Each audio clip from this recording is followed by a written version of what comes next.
La frazione balneare di San Leone si rifà il look, anche se, come vuole la tradizione, il litorale agrigentino si è fatto trovare impreparato ad accogliere i numerosi bagnanti che proprio nelle ultime settimane, complice le alte temperature, stanno affollando le spiagge in cerca di un po' di relax. A fare da padrone in questo preludio d'estate 2012 ancora una volta degrado, abbandono e sporcizia. Anche se buone notizie sono in arrivo per i fedelissimi delle spiagge sanleonine.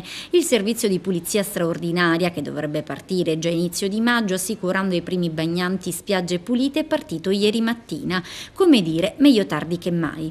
Dal canto suo Giancarlo Alongi, amministratore delegato di SEDA, fa sapere che la società ha ricevuto da soli 7 giorni il via libera dal lato Gesa, la società che si occupa della gestione del ciclo completo dei rifiuti.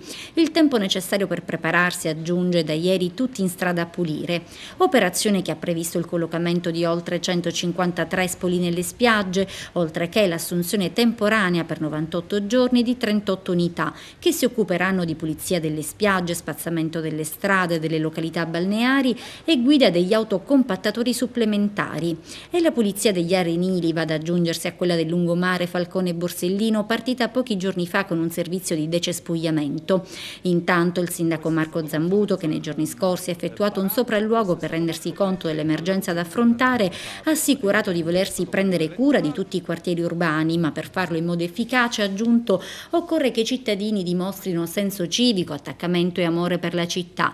Per questo chiediamo collaborazione e rispetto del bene comune da parte di tutti, ha concluso il primo cittadino, il quale assicura un rafforzamento dei controlli da parte delle forze dell'ordine per fronteggiare la poca attenzione riservata all'ambiente da parte dei cittadini, ma anche dei gestori dei chioschi, obbligati, secondo l'ordinanza sulla Movida in vigore tutto l'anno, a mantenere puliti e in ordine gli spazi attorno ai locali.